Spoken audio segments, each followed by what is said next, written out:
What if I told you, the most profound truths are whispered only after everything else has gone silent? Not in youth, when the world is loud. Not in success, where applause drowns out wisdom. But here in the hush of age, where the heart begins to remember what the mind tried to forget. You see, growing old doesn't steal life from you. It unwraps it. And if you sit long enough, still enough, you'll begin to hear it too. The soft unraveling of all you once thought was real. Not a tragedy. A revelation. So lean in. Because I'm not just going to tell you what aging feels like. I'm going to show you what it awakens. And once you see it, there's no going back. Embracing impermanence, the only moment that exists is now. Impermanence is not just a lesson we learn from ancient texts, it is the heartbeat of life itself. It is not a theory, not an idea to grasp with the intellect, but a truth we feel deeply, especially in old age, like the quiet creak of a wooden floor beneath your feet when the house is still. When we are young, time seems like a wide road stretching far into the horizon. We sprint, we leap, we tumble forward with the naive belief that the road will never end. We mark our calendars with dreams. We plan. We prepare. We delay joy, telling ourselves, one day, when the timing is right. Later, when life slows down. Tomorrow, when I'm ready. But tomorrow is a fragile promise. And the older we get, the clearer it becomes. Time is not something we have. It's something we are. The Buddha whispered this truth centuries ago, Anaxa, everything changes. Mountains erode. Rivers dry. Stars fall. And so do we. We lose the people we love. We watch our reflection change, wrinkle by wrinkle. Not in cruelty, but as a reminder, you are here now. This is it. Taste it. Claire's Garden, a story of surrender. Claire was a quiet woman who lived across from me for 30 years. When her husband passed, she didn't cry in public.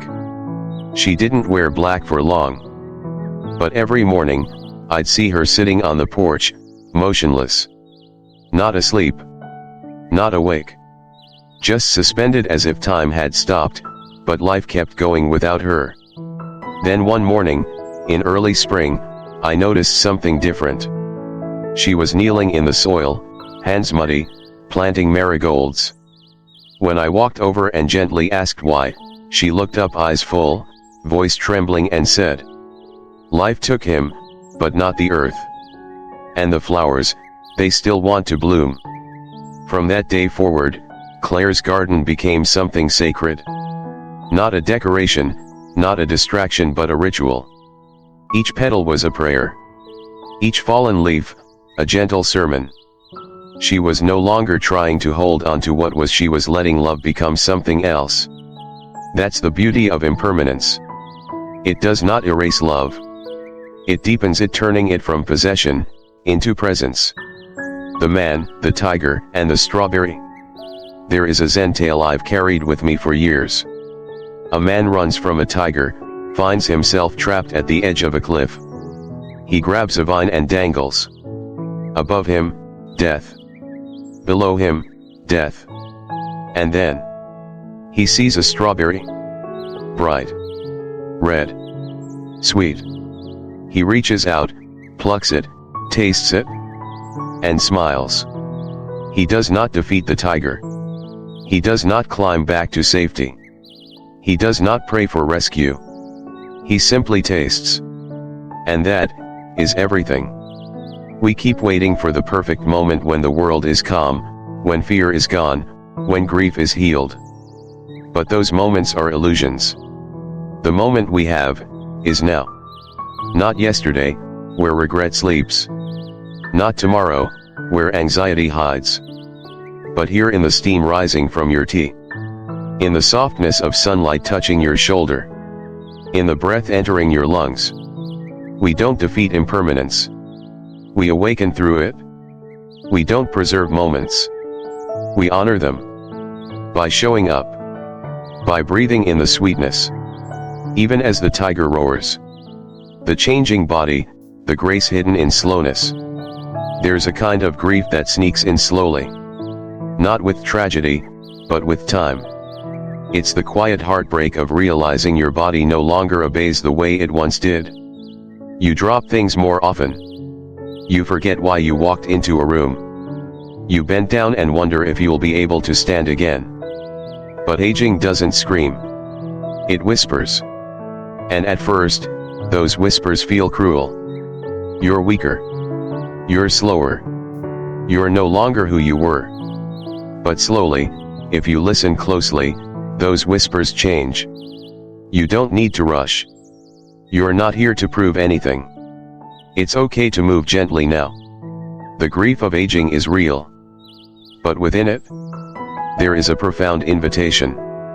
To slow down. To feel more. To finally notice the ground you walk on. The tale of the elder samurai. There was once a great samurai, known across the land for his speed. He moved like wind, struck like lightning. His strength made him feared, his precision, respected. But time, the silent warrior, is undefeated. His hands began to tremble. His knees ached. And a younger swordsman came to challenge him. Mocking. Laughing. Arrogant. The old man stood. He did not lift his sword. He moved just enough half steps, subtle angles. The boy swung again and again and missed. And missed. And missed. Until sweat poured from his brow. Until frustration clouded his eyes. And the samurai just stood still. When it was over, the elder whispered. True strength is not in force. It is in knowing when not to fight. I remember the first time I couldn't lift my grandson the way I used to. I tried anyway. Pulled a muscle. And later that night, as I sat beside him, I read to him instead. And in that moment, his head on my shoulder, his little breath rising and falling, I held him more deeply than I ever had. With my presence, not my arms. We think aging is a diminishing. But it's actually a refining. We no longer move fast. So we notice the texture of the moment. We no longer carry everything. So we learn to carry what matters. We no longer chase. So we finally stand still long enough for peace to find us. Tai Chi by the river. The feel of morning grass beneath bare feet. The sound of your own breath, steady and kind. These aren't replacements for youth. They are rewards of age. Strength hasn't left us. It has transformed. We shed the version of strength built on muscle and pride. And step into the strength built on surrender and grace. And perhaps, just perhaps, that is the only strength worth keeping at all. The weight of loneliness, finding connection in unexpected places. There are mornings when the phone doesn't ring. No one knocks. No footsteps echo in the hallway but my own. And the house, this house I once filled with voices, dinners, music, now breathes in silence. It creaks softly, like an old friend sighing beside me. Loneliness, in old age, isn't always loud. Sometimes, it hides in the corners. In the empty chair across the table. In the untouched teacup. In the way the sunlight falls on a photo frame no one has looked at in weeks. And yet, one morning, the birds outside began to sing. Not just chirps but conversations, like laughter I once knew. And in that moment, I remembered something. We are never truly alone. Only unaware of the company we've been given. The woman in Kyoto. She lived near a temple in Japan. Each morning, before the world awoke, she would sweep the stone steps of the shrine. Alone. Always alone. A young monk once asked her, "Why sweep if no one sees?" She smiled gently and said, "Because when I sweep, I am in the company of the wind, leaf fluttering in wind. It speaks. The leaves listen. And I am never truly by myself." She wasn't cleaning stone. She was clearing space in her heart for presence. For communion with the invisible. This is what loneliness teaches us. Presence isn't about people. It's about attention. Thomas and the Stray Cat. Thomas lost his wife after 52 years of marriage. For weeks, he sat on his porch without moving. He didn't cry. Didn't speak. He just waited. For something. For nothing. Then one day, a ragged little cat appeared. Silent. Watchful. It came again the next day. And the next. Thomas began talking to it.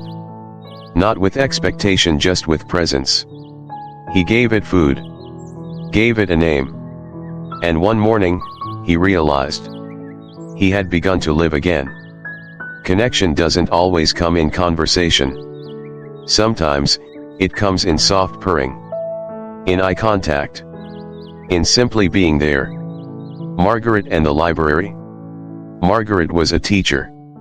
Decades of shaping young minds. But when she retired, the silence was cruel. She volunteered to read books at the library. Just something small, she told herself. A way to pass time. She thought the children wouldn't care. She thought no one would listen. But they did. They adored her.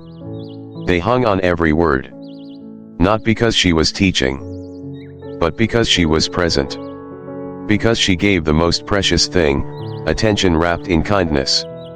Through stories, she rediscovered herself not as someone who was, but as someone who still is.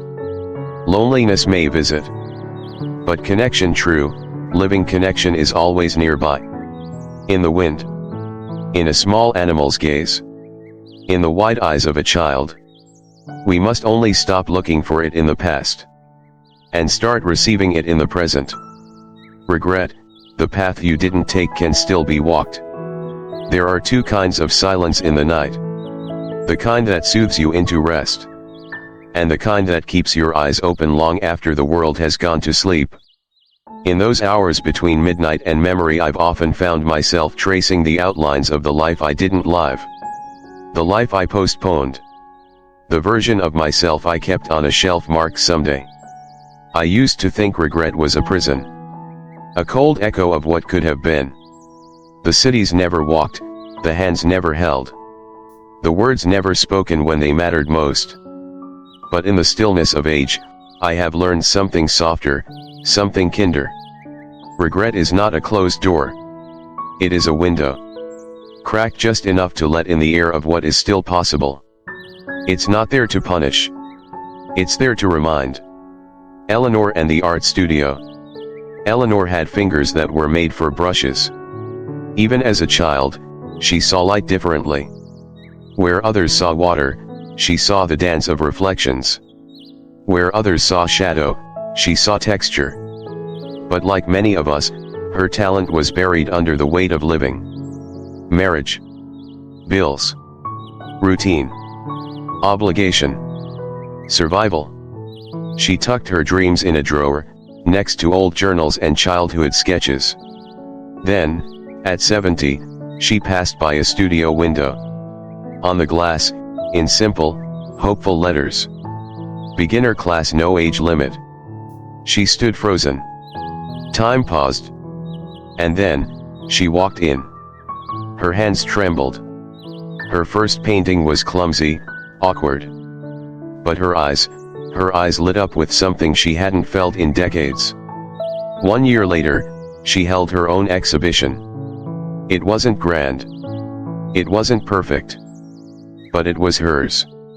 She stood beside her work, surrounded by neighbors, children, music. And she said, "I didn't start late. I started right on time." The Buddha once said, "The best time to plant a tree was 20 years ago. The second best time is today." We mourn the missed train. But forget. We can still walk. Still arrive. Still breathe something new into our lungs. Regret is not a sign you failed. It's a sign that you still care. The dreams that haunt us. They're not ghosts. They're invitations. Not to go back and fix what was lost, but to go forward and create something honest. Something now. Even if the body has slowed. Even if the calendar is crowded with decades already lived. There is still time. For color. For risk. For tenderness. For wonder. And the only question that remains is, will you walk through the door today? Purpose beyond productivity, being is enough. In this world, we are taught to be machines. Measured by how much we do. How many hours we log. How many tasks we complete. How many titles we can stack before our name. But the soul does not understand checklists. It understands presence. Warmth. Meaning. It asks not, what have you produced today? But, how fully did you live? The day we retire, when the applause fades, the inbox empties, the suit goes back into the closet, we meet a terrifying quiet. And in that quiet, we may whisper to ourselves, who am I, now that I am no longer busy? But here's the truth. You are not what you did. You are what you give. And what you give doesn't end when the job does. It only begins again in a different form. May, the master tailor. May's life was sewn together with precision. She dressed brides, dignitaries, daughters preparing for their first dance. But one morning, she could no longer thread a needle. Her fingers, once delicate and steady, betrayed her. She felt adrift. Not because she missed the work, but because she missed the meaning. Until a little girl knocked on her door. A torn dress in hand. Eyes full of hope. Can you fix it? The girl asked. May smiled. Not with sadness but with clarity. No, she whispered. But I can teach you to fix it. And in that moment, her purpose returned. Not through her doing, but through her presence. From that day forward, she taught young girls the art of mending. Not just fabric but confidence. Patience. Pride. My hands have changed, she told me once, holding them up to the light. But my purpose didn't disappear. It just transformed. We think purpose is tied to productivity. But in truth, it is tied to awareness. To the joy of tending a garden. To the quiet miracle of listening to someone without rushing to respond. To the sacred act of showing up fully, openly, without needing recognition. Ikigai, that beautiful Japanese word, means more than passion. It means a reason for being. It's not a job. It's a heartbeat. It's found in the soil beneath your feet. The stories you share. The silence you offer a grieving friend. It is found, always, in love. The Buddha said, your work is to discover your world. And then, with all your heart, give yourself to it. Not with ambition. Not with urgency. But with presence. With grace. With devotion. You are not valuable because of what you've built. You are valuable because you still wake up. You still see. You still feel. And you still, even now, have something only you can give. Not because of what you do, but because of who you are. You are not fading. You are being peeled back to what is real. Like an old oak in late autumn. You are not dying. You are shedding what no longer serves you. What was never really you. And underneath the years, beneath all the noise, the chasing, the proving, there is stillness. And in that stillness, there is truth. The world told you to be fast, to conquer, to win. But life whispers something else entirely. Be slow. Be kind. Be here. If anything in these words brushed against a quiet place in you, a memory, a longing, a truth you hadn't named until now, then come back. Not because I have all the answers, but because you already do. And sometimes, it takes the echo of another voice to help you remember. Subscribe to Whisper of Age. A place not for escape, but for returning. To presence. To peace. To the soft knowing that you are not alone. And if you leave with only one truth, let it be this. Your life is not measured by how far you've gone, but by how deeply you've noticed the ground beneath your feet. And even now, especially now, there is still time to slow down and begin again.